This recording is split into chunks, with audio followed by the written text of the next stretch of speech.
नमस्कार प्यारे बच्चों। 15 फरवरी 2022 आपकी एक्टिविटी सीट नंबर 24 और ये मैथ्स की आपकी एक्टिविटी रहेगी। ये हिंदी वाली हमने कर ली थी 14 की, 15 की, 15 की आपकी एक्टिविटी सीट। देखो इंग्लिश की भी है, ये हिंदी मीडियम की है, ये इंग्लिश मीडियम की है, कोई अंतर नहीं है। ठीक है, दोनों में एक जैसी बातें हैं, एक जैसी बातें हैं। इंग्लिश वाले भी यहाँ से कर सकते हैं, इंग्लिश मीडियम वाले भी, कोई फ़र्क नहीं है बेटा इसमें।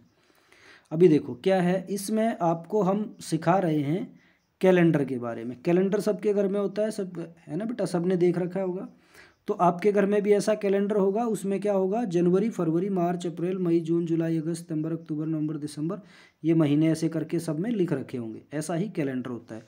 और इसमें फिर क्या होता है, इधर Sunday, Monday, Tuesday, Wednesday, Thursday, Friday, Saturday, है ना, सोमवार, मंगलवार, बुधवार, है ऐसे ही होता है सब में, वीरवार, शुक्रवार, शनिवार। ठीक है, अब हम क्या सीख रहे हैं, कैलेंडर को देखकर आप निम्नलिखित विवरण, है ना, देख सकते हैं। जब आपने कैलेंडर देख लिया तो क्या क्या विवरण आपकी समझ में आया वो हम पढ़ते हैं। सबसे पहले हमने सीखा एक वर्ष में 12 महीने होते हैं। ठीक है, एक वर्ष में 12, ये इनके नाम हो गए। नाम जनवरी, फरवरी, मार्च, अप्रैल, मई, जून, जुलाई, अगस्त, सितंबर, अक्टूबर, नवंबर और दिसंबर।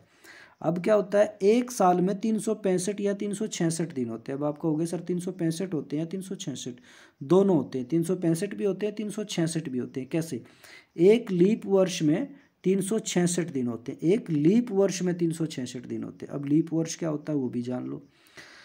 हमारे पास एक साल में वास्तव में 365 सही 1/4 दिन होते हैं। मतलब हर साल हमारे पास 1/4 दिन अतिरिक्त होता है।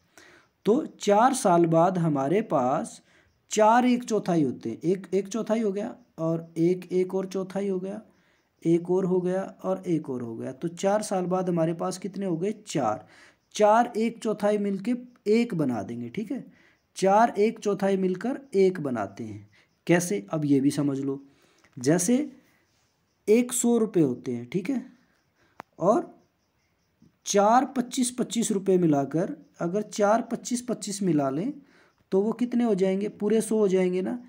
ऐसे ही 4 1/4 अगर हम मिला देते हैं तो वो 1 हो जाता है। ये जिस प्रकार से 25 100 का 1/4 है, इस प्रकार से ही 1/4 1 का 1/4 है। आप समझ गए होंगे बेटा। अभी देखो, इस प्रकार हर चौथे वर्ष हमें एक दिन अतिरिक्त मिल जाता है। यह चौथा वर्ष लीप वर्ष कहलाता है। ठीक है, जब अतिरिक्त दिन हमें मिल गया तो उसको हम क्या कह रहे हैं, लीप वर्ष। एक लीप वर्ष के अंतिम 2 अंक याद रखें, बहुत ध्यान से देखें। अंतिम 2 अंक जो होते हैं वो 4 से विभाज्य होते हैं, 4 से पूरे भाग होते हैं, कोई शेष नहीं बचता। उदाहरण के लिए 2012, 2016 और 2020 लीप वर्ष हैं। देखो कैसे हैं, 2012 जो है उसके अंतिम 2 अंक कितने हैं, 12। आप इसको 4 से भाग करेंगे तो 4 का पाड़ा 3 पर जाएगा, 12, शेष कुछ भी नहीं बचेगा, पूरी तरह से विभाज्य हो गया। तो ये पहचान है लीप वर्ष की। कोई भी लीप वर्ष होगा उसके अंतिम जो 2 अंक होंगे वो 4 से पूरी तरह से भाग होंगे। जैसे 16, 4 का पाड़ा 4 पर, 20, 4 का पाड़ा 5 पर। ये लीप वर्ष है, हमने सीख लिया लीप वर्ष क्या होता है। अब जनवरी, मार्च, मई, जुलाई, अगस्त, अक्टूबर और दिसंबर, इसमें 31 दिन होते हैं। ठीक है, ये महीने ऐसे हैं जिनमें कितने दिन होते हैं, 31 दिन होते हैं हर एक महीने में। अप्रैल, जून, सितंबर, नवंबर, इनमें 30 दिन होते हैं। फरवरी एकमात्र ऐसा महीना है जिसमें 28 दिन होते हैं और एक लीप वर्ष में 29 दिन होते हैं। वो जो एक दिन बढ़ता है ना वो फरवरी में बढ़ता है। जैसे इस साल देखेंगे आप अपने कैलेंडर में, 2022 के कैलेंडर में फरवरी में आपको 28 दिन दिखाई देंगे, क्योंकि ये एक लीप वर्ष नहीं है। पिछला लीप वर्ष 2020 था, अगला लीप वर्ष 2024 आएगा। ठीक है, 4 साल बाद आता है, तो उसमें फिर फरवरी के 29 दिन हमारे पास आएंगे। अब देखो, हमने अच्छी अच्छी बातें हम सीख रहे हैं कैलेंडर से, तो आप ऐसे ही एंजॉय करके सीखें, इसको आप प्रेशर में लेके ना सीखें बेटा। एक सप्ताह में 7 दिन होते हैं, अर्थात रविवार, सोमवार, मंगलवार, बुधवार, शुक्रवार, है ना, बुधवार के बाद गुरुवार, शुक्रवार और शनिवार। ठीक है, 7 दिन हमने सीखे थे। अब देखो, कैलेंडर में आज की तारीख ढूंढे और उस पर गोला लगाएं। आज की तारीख, आज कितनी तारीख है? 15 फरवरी। ये फरवरी और यहाँ पर ये 15, इस पे हमने क्या लगाना है? गोला लगा दिया। आज की तारीख ढूंढनी और उसके ऊपर गोला लगा देना, लगा दिया हमने गोला। ठीक है, देखो कितनी इंटरेस्टिंग एक्टिविटीज़ हैं। कैलेंडर में अपने परिवार के सदस्य के जन्मदिन को विभिन्न आकृतियों जैसे वर्ग, त्रिभुज, वृत्त आदि से चिन्हित करें और निम्नलिखित तालिका भरें। ये तालिका आपने भरनी है। यहाँ पर जैसे है ना, परिवार के सदस्य का नाम लिखना। आप अपने नाना नानी, दादा दादी, मम्मी पापा, चाचा चाची, है ना, भाई बहन, किन्हीं भी 4 आदमियों के नाम आप यहाँ पर लिखेंगे। ठीक है, अब उनके जन्मदिन की तारीख, मान लो पहले जो सदस्य का नाम आपने लिखा उनका जन्मदिन हम मान लेते हैं वो है 25 मार्च। आपने कहा कि जी 25 मार्च को किसी का जन्मदिन है हमारे घर में, तो हमने सबसे पहले तो हम जाएंगे 25 मार्च पर। ठीक है, ये ढूंढ लिया हमने मार्च, और ये रहा हमारा मार्च, और ये रहा 25। अब यहाँ पर एक आकृति बनानी, हमने त्रिभुज बना दी। वहाँ पर हमें क्या कहा गया है?